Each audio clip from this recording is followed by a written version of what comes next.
Actually, all the inspections are done upfront. Seller By the ang seller. nagbabayad. But pero parang, do you really want the seller to have an inspection? Yes, I mean, come on. because- yeah, I'm well- just saying, di ba? Well, Parang, that's why kapag bumili ka ng bahay, you have what you call contingency period. yeah. You want to know, hey, it's about $10,000 worth of Yes, termite, okay. right? So kung upfront yung report, then ilagay mo yun sa offer mo na seller to pay the $10,000 For the termite. fixing.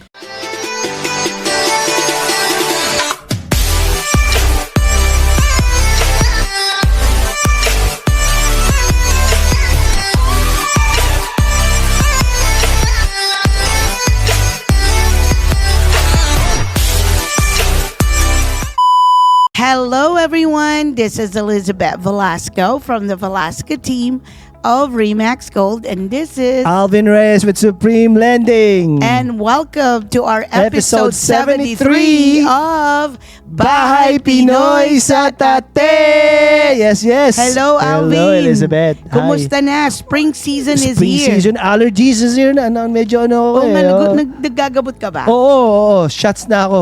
Kasi hindi, nag-allergy shots oo, ka? hindi dumatalab sa akin yung ano eh. Yung Yeah, you get itchy- pili. itchy eyes. Oo, sobra. Oo, Yeah, so yan, yan. ano pang mga symptoms mo? Battery eyes, ganyan. Bahing ka ng bahing. Oo, tapos bedroom voice. Oh really? Raspy voice? Oo, like ganun me? nangyari sa akin. Ganun nangyari, naging husking voice ko. Oo, Okay. oo. So anyway, pag-usapan natin, Oo. kasi spring season is Ito here. na, and buying time is here. Correct. Yeah, And yeah. also selling season is here. It's also here. So correct. marami ng mga lumalabas na Oo. mga buyers. Oo, lalo na mainit na. Ito Oo na, mainit nga, na, oo. yes. Eh, Tapos daylight saving time. Sinabi so, mo, maraming oras. Maraming oras.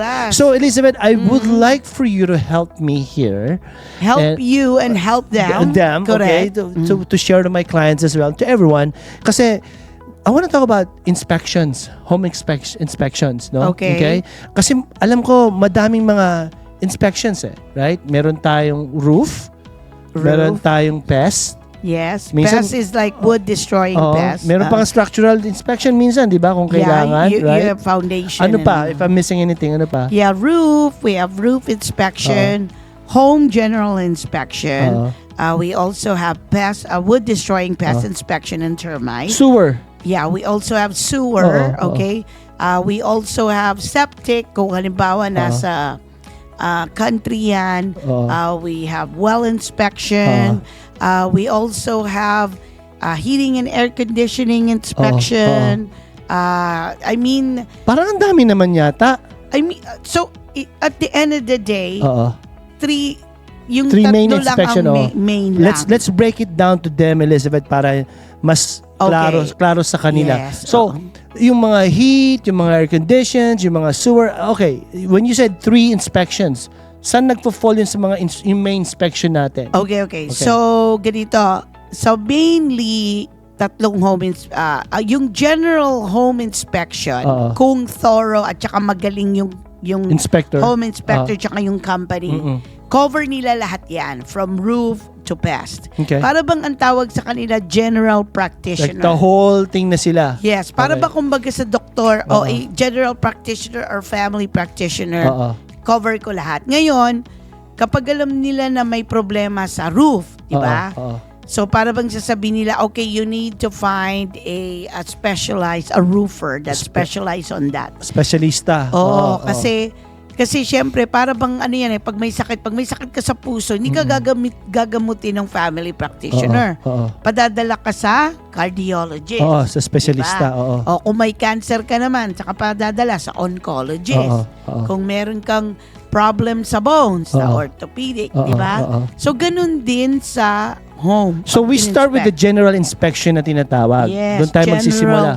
Home Inspection, oo. Yes. And then from there, kung mas kailangan more thorough or detailed kasi may nakita, doon tayo pupunta sa isang Correct. inspection. Oo, dun yung Okay. actually dun sa report ilalagay na a roofer.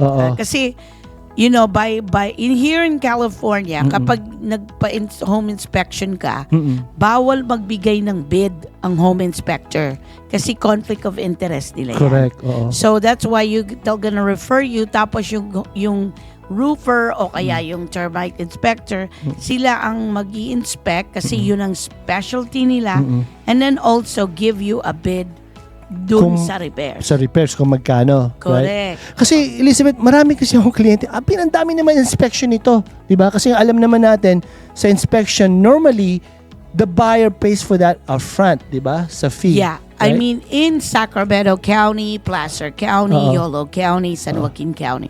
So which is like the northern part of California. Kasi each county is customary. Correct. Pero when you go to the San Francisco Bay Area, like San Francisco, San Mateo, Santa Clara, which is San Jose, Contra Costa, Alameda, actually all the inspections are done up front. Seller By ang the seller. nagbabayad. Pero parang, do you really want the seller to have an inspection? Yes, I mean, come on. because- yeah, I'm just saying, di ba? well, May conflict of interest ng, I hindi natin wouldn't alam. say conflict. It's just, that's just how it's practiced. Yeah. Doon sa within certain counties sa Bay Area. San Francisco Okay. Bay Area. Oo. And the reason for that is because, okay, bibigay ko sa iyo yung disclosures, review everything. Ito mga reports, this is what's wrong with my house. I want you to give me your best and final answer. Okay. Or best and final offer, and no Gotcha. more negotiation later on na pwedeng mag-fall through yung transaction at mag-back out kasi nalaman na may foundation problem yung bahay. Parang transparent agad, di ba? Right? Pag nakita nila yun. Oo. Makes sense. So Makes that's sense. how they do it in the Bay Area. In the Bay Area. But here, it's not practiced like that in Sacramento. So may advantage and disadvantage. Okay? Oo. So, in a way, syempre, as a seller, I mean, why do I want to do a home inspection? I mean, why am I opening... Pinibenta ko na, di ba? Why am I opening a can of worms? Correct. Oo. I mean, ibebenta ko sa iyo, Alvin. Oo. Sasabihin ko sa iyo lahat ng what's wrong with my house. Oo. Oo. Do you think may bebenta ko? Makes sense. Oo. Di ba? Oo. It's like, hindi pa nga nakikita nung buyer, hindi pa nga napuntan yung buyer mo, Nakita tinatakot mo na. Oh, tama. Tama naman. Yeah, Tama naman. but Oo. here's the Makes sense. point. Oo. But remember, in San Francisco Bay Area, supply and demand. Mas Correct. maraming demand kaysa sa supply. Oo. So a lot of buyers, they don't care. Yeah. You know, as long as it reflects on my price, I don't care because matagal naman akong titira dyan. Pwede kong paayos unti-unti. As is lang talaga. Lagi. Yeah, so Oo. palaging ganun. Okay. But here in, you know, in this area, mas maraming mga newer homes. Oo. So mas less ang problema. Well, let's talk about other inspection. Termite, sabihin na natin. Okay. And also roof, sabihin na natin, right? Yes. Of course, sa mga bagong build, you know, Yes. 3 years old, let's say 5 years old, right? I mean, do you really still need, you know, termite report or even roof inspection? If the generals, I mean, I'm just saying, if the general inspection says none, but Okay. how do you determine that? How do you advise client on Okay, that, kung right? newer pa yung bahay, newer oo, pa, right? So, I would start with general home inspection. Okay. Pag may nakita sila, then go order the roof and the pest. Okay? Kasi at the end of the day, covered pa rin siya ng structural warranty, which is in California, may 10-year structural If warranty. it's a new builder home. Yes. Yes. Oo, pwede mong balikan yung builder na sabihin, Good hey, to there's know. something wrong with the roof. Kasi mostly ang roof, mga 30 years, 50 years Correct. ang warranty niyan, di ba? Correct. Okay.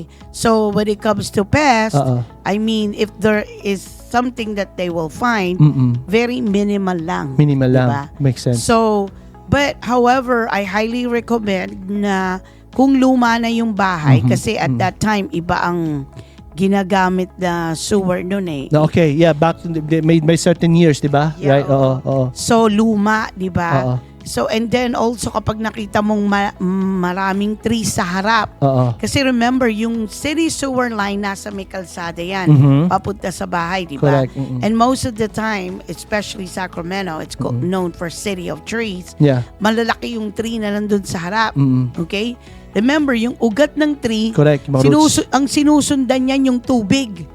You're right. Yes. Oh, so, tama. so, syempre, pag yung sprinkler, nadidiligan yung tree, Tinatamaan yung sewer minsan. Yes, oo. Makes Ngayon, sense. kung ginamit nila yung nung unang panahon pa na piping, Oo. napipenetrate. Yes. ng roots. Oo. Pero kung yung mga bago na ngayon, talagang heavy duty. May ano ba, may certain years ba na kumbaga ba kung sinabing itong taon na tong 70s or something, di ba? Parang ito yung dapat magkaroon tayo ng sewer inspection, may ganun ba? Yeah. Hindi ko lang alam I mean there's I would actually ask that to the home inspector that says, hey, what do you think? I mean, should we go? Normally, mga 30 years, malaki na yung tree di ba? Correct, oo. Okay. But if your house is new, okay, be very, very careful na wag niyong ma-alter yung sewer. Kasi minsan, like let's say you get so excited, nag-hire kayo, itong handyman, mura, ipapasemento ko yung harap. Ganon, hukay lang ng hukay. Hukay lang. Natamaan tong yung sewer pipe. Patay. Diba? And then when that happens, then pwedeng matamaan. Correct. Ma-alter. Nangyari yan sa isang kliyente ko na nagkaroon siya ng sewer backed up. 1 year pa lang yung bahay. Yun. Yung pala, kasi in-alter niya yung harap. Yun. Sa pool. Siya lang ang gumawa. Correct. Kaya please hire a professional. Yeah. And kasi also at the same time, guys, in my own opinion, the most expensive, di ba, na pwedeng gawin sa bahay is something that you cannot see within your naked eyes. Correct. Tulad niya sa loob lahat, tulad ng termite, di ba? Hindi mo nakikita yan sa labas. Or roof. Tulo ng rin ba? Yeah, ang roof kasi mahirap tingnan kasi wala naman tayong ganong kataas na ladder. Oo, kaya, di ba, hindi mo nakikita sa loob kasi yan, di ba? At saka be careful too kasi kung alam ninyong like yung roof binabahayan ng pigeons, pwedeng masira ang roof ninyo kasi yung waste nila, di ba? Let's say nag-slip yung tile, tapos yung waste nung pigeons, ibon. So natamaan yung parang paper, pwede siyang mag-penetrate at masira yung mag-cause ng leak. Mag-cause ng leak kasi ganun nangyari doon sa isang kliyente ko. Wow. Kasi hindi niya alam kasi yung kapag ang roof ninyo yung S-tile na tinatawag, hindi siya yung flat ha. Yung S-tile, di ba? Parang yung pag ganun. Parang sa Senator Lane. Yes, oo. Di ba? Tapos lalagyan mo yan ng ng solar. So ngayon yung mga pigeons doon sa loob. Doon sa loob. Namamahay. Oo nga. Yes. Oo nga. So ngayon, syempre after a while, namamahay sila and everything, nag-slip yung tile, natatamaan yung yung roof paper. Ayun, doon nagko-cause ng leak. That is a very good information to know. So that's why, kapag alam na ninyo na may pigeon problems kayo, you need to start taking care of that now.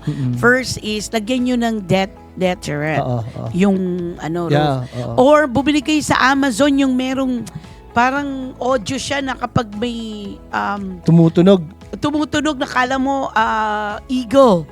Kasi takot yung mga pigeons Kapag yung kala mo eagle talaga siya. Yung tunog niya. Yung tunog na nag-aano. So kapag narinig nila yon, natatakot sila. Yes. Wow, okay. I also want to talk about warranty insurance. Kasi ang dami kong kliyente nagtatanong about warranty insurance. Do you know anything about warranty insurance? Yeah. Okay. I mean, if you work with us, with the Velasco team, lagi naming ina-advocate namin na when we write an offer, we want the seller to pay for a year and 1 month, 13 months. Okay. Kasi hindi natin alam life happens, kaya nga tawag insurance. Correct. Yung water heater pwedeng mag-breakdown. So yung air conditioning pwedeng mag-breakdown. So this is what I want to talk to, because a lot of my clients or even borrowers out there are a little bit confused about home insurance and warranty insurance. Parang medyo nalilito sila doon. So what covers the warranty insurance ba? Okay. Teka muna. Ang home insurance is to insure your home from fire. Structural. Yeah, structural. Alam mo, manakawan kayo. Correct. Slip and fall sa loob ng bahay nyo, things liabilities, like that. Liability. Okay? Ang home insurance or home warranty insurance. Warranty, the word warranty. Yun naman yung ini-insure yung mga appliances. Gamit sa bahay. Okay, like dishwasher, yung garage opener. Air condition? Okay, air conditioning. Water heater? Washer, dryer, refrigerator. Kung isasama mo yun kasi that's a plus. Okay, or ano pa ba? Water heater. Oo. Yes, oo. Or yung what do you call this? Yung sometimes fireplace. Stove, Okay. di ba? Kasama lahat yan. Stove, Basta dishwasher. gamit sa bahay. Yes. Okay. So yun, when a buyer gets into contract, di-negotiate namin na seller magbayad doon. Kasi parang may Normally. peace of mind sila na kabibili-bili lang nila tapos biglang nasira. Naka-insured yung mga gamit Diba? lahat. Oo. So ngayon, after that, a year and 13 a Okay. year or a year and a half, 1 year and 1 month, nasa sa kanila na yung kung gusto nilang i-renew. Yes. Okay. Alright. So but for me, it's very worth it. Oo. Kasi yes, $90 ang copay. Oo. Pero at least I know na mako-cover siya. And sometimes the bill could go up to $3,000. You never know. You never know. So what's $90 really? So if I bought a home, I have a warranty insurance, kailan affect agad yung, sabihin natin, kamumove ko lang kahapon, and then after 2 days, oh my gosh, yung dishwasher or yung air condition nasira. Anong It rules becomes lagi? really effective as soon as you move in. Makes sense. Okay. Alright. Pero medyo sometimes nagiging questionable. Kasi nga, Teka muna, hindi mo pa nga ginamit yung dishwasher. parang red flag naman ng konti, di ba? Ano ba to? Oo. Pre-existing Oo. condition? Oo, So parang kung ganun. magpa-file kayo, I mean, make sure legit siya. Magbigay naman tayo ng konting time frame, di ba?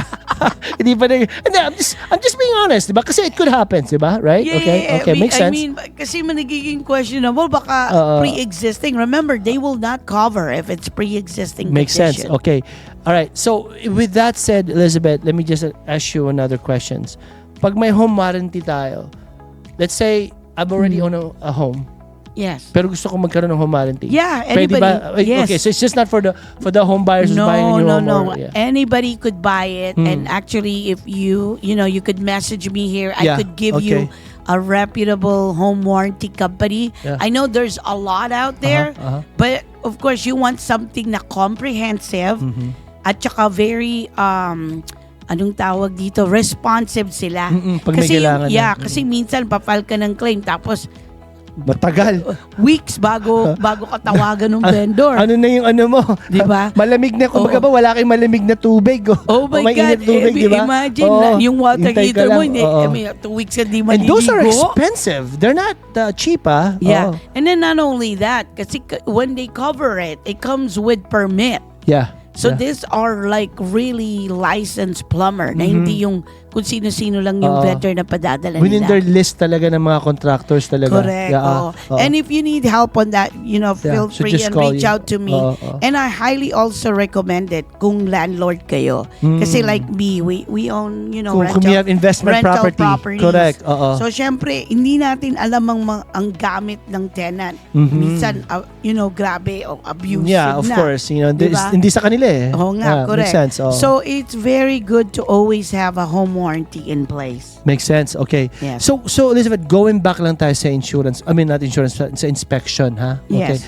So, pagdating sa inspection, when it comes to termite inspection, Yes. sabihin natin, di ba? Bigyan mo lang ako ng ballpark. Kung ang bahay may inspection problem, what are we talking here? Okay. Gastos-wise. Well, depende. Depende. Kasi unang-una sa lahat, kailangan natin yung age ng bahay. Makes sense. Okay. Oo, kasi Alright. may mga, at saka yung ano niya, anong tawag dito, yung gawa ng bahay. Kasi Correct. may mga hindi stock of finish eh. Yung ano siya, yung kahoy. Kahoy. Oh, Diba? Which yun ang talagang binabakbak ng anay. Oo, yes, correct. Oo. Oo. So, that's why, at saka importante, kailangan every 10 years pinipinturahan talaga yung exterior ng bahay. Protection din yun eh. Oo, kasi remember, pag umulan, okay, yung paint, dudula siya dun sa kahoy. Instead na yung kahoy, i-absorb yung tubig. Nawawala ngayon ng protection. Oo, Makes kaya sense. importante na, ano bang ginagawa natin, di ba, yung sa new home build, kapag halimbawa yung fence, di ba? Oo. Di ba, ina-advise nila na Pinturahan. hindi pintura, stain, di ba? Oo. Kasi ganun nga yun, parang protection. Protection So, lang. ganun din yun. Oo. So, that's why kapag bumili ka ng bahay, you have what you call contingency period. Yeah. You wanna know, hey, it's about $10,000 worth of Yes, termite, okay. right? So, kung upfront yung reports, then, ilagay mo yun sa offer mo na seller to pay the $10,000 For the termite. fixing. Yeah. Or, pwede mong i-reduce yung presyo mo. Yes. Na instead na mag-offer ka ng full price, ibaba mo, di ba? So yun naman ang next question ko sa'yo. Yes. So Or, go ahead. yeah.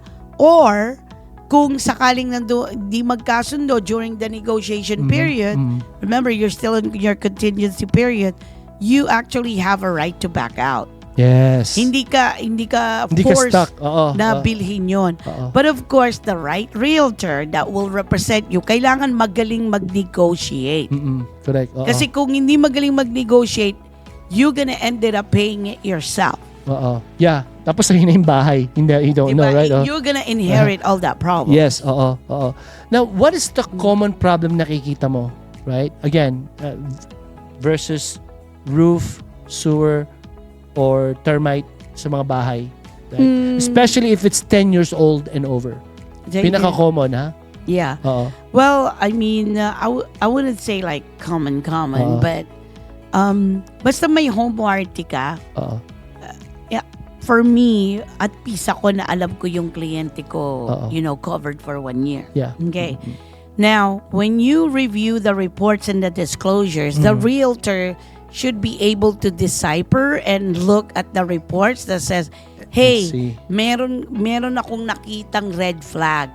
So, looks like the HVAC is not functioning properly. So, that point on, kailangan kumanap ka na ng specialista. Magpa-inspection ka na ng heating and air conditioning. Para ma-project mo kung magkano bang magiging gastos niyan. Especially in Sacramento dahil we have 8 months of summer. So, 8 to 10 months of... Sobra pong init dito. Correct. So, full blast ang air conditioning mo kapag summertime. Correct. So, kailangan properly functioning yung air conditioning. Ganon. Yeah. Di ba? Yeah. Now, okay, let's talk about cost ng mga inspection, right? Yeah. And I just want to give me a ballpark. Now, I get it. So, general inspection. Yeah. Okay. So, again, depende. So, in Sacramento County or Placer County or Sacramento region itself, it's reasonable. Okay. So, maybe $800 to $1,000. Okay. But of course, when you go to the San Francisco Bay Area, different story. Mas mahal, $1,500 to $2,000. Depende kung gaano kalaki yung bahay. And really important po, kasi remember, if the house has a swimming pool, the general home inspector will only inspect the house. They will not inspect the swimming pool. I didn't know this. Yes. So, kailangan humanap po kayo ng pool inspection. Ng swimming pool inspector. Kasi kailangan malaman kung papalitan na ba yung pump. Okay, meron bang crack yung pool? Na pwedeng mag-leak yung tubig, di ba? Kailangan na bang palitan si ganito, si ganyan. So, importante yun. Yes. Okay. So, let's say, I know, general inspection, about $1,000. About $1,000. Okay, may nakita ngayon ng general inspection. Okay, kailangan natin ng roof inspection. How much the roof inspection normally goes for? Depende. Here in Sacramento region, they're about $100 to $150. Okay. But of course, in the Bay Area, maybe it's different. It's more expensive. Maybe $200 to $300. Okay. Yeah. So again, it depends on who's your inspector. Good. Kasi the reason why we're talking about this, because again, we're now in the buying season, even selling season as well, right? Yeah. Oh, wait. Let me go back. Okay. Kasi kung ang bahay na bibilin po ninyo is a condominium, I want to talk about they don't do roof inspection kasi covered po yan ng HOA. Yes, correct. So anything outside, outside, covered na ng HOA yan. It's covered by HOA. Anything inside, it's covered by you. But again, what if the condo has a balcony? Right? Correct, yeah. So, attached again, covered yan ng HOA. So, let's say yung balcony nagbabakbak na. Kailangan ng palitan, hindi na safe. So, depende. Kaya very important po na when you read and review the disclosures, kailangan yung reviewin yung financials ng HOA. Yung CCNR. Kasi HOA budget. Tsaka balance of budget. Yes. Or balance sheet. Kasi kung hindi, let's say, walang pera. Yung HOA, kailangan ng palitan lahat. Yung mga balcony, saan po nila kukunin yung pera? So, there's two ways.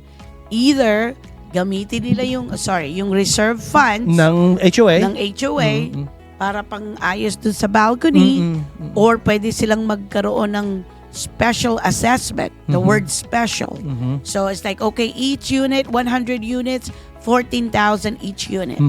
So sinong magbabayad nun? Siyempre kayo. Dagdag. You either do it one time, or if it's in the middle of the special assessment, because you're buying the property, kailangan i-negotiate nyo na seller magbabayad nun. Kung hindi naman, you're gonna end it up acquiring that, and you have to make a monthly payment, maybe $250 a month for the next 3 years. Correct. Or pwedeng itaas ang HOA dues. So it's really important that a knowledgeable realtor knows how to read those disclosures so that you know what's up and coming your way. So you know what's going on. Yes, Yeah, what's to see. very solvent ba yung yung HOA property. complex na yan. Correct? Yes, correct. And I want to just follow up on that kasi as a lender, us, right? Yes. When we have a condo transaction or a deal, there's a process of doing this kind of deal kasi we still have to have it condo approved. Okay. You know? When I said condo approved, pagka hindi katulad ng single family, we go ahead and approve them just based on a single family residential rules. Pero pag may condominium tayo, that means we have to look at the CCNRs, we have to look at the budget. The biggest thing right now is SB 326, the balconies. Oo nga. They changed that rules, no? And we're actually improving a lot of condo projects out there. But you're right. Those are one of the things that we're seeing now in condos, no? Yes. Now, when it comes to insurance sa condominium, alam naman natin because the whole building is covered by the HOA. Correct. So pag insurance na pinag-usapan natin, yung unit mo lang, basically yung tinatawag sa loob ng bahay. Oo, parang wall-to-wall insurance lang ang tawag Correct, doon, right? oo nga. Yung mga appliances, yeah. And then also, yung, halimbawa, magkaroon ng leak dun sa bahay, di ba? So, yun, kailangan ng condo insurance. Good. Definitely. Again, guys, if you have any question regarding about warranty insurance or warranty home insurance or inspections, I could definitely direct you to the right people. Yeah. Yes. We cannot give you advice because we are not licensed to do home inspection. We're not professionals, but we could guide you to the right people. Yeah. Kunyari, I'm already a homeowner and then may nakita akong di ba, hey, Elizabeth, I just need this to be inspected, right? Yeah. So kasi importante yun. Kasi sa home inspection, minsan there's something that we can't see on our naked eye. Kasi yung home inspector, titingnan nila kung merong... Papasukin talaga nila yan, kung right? meron bang water sa leaks.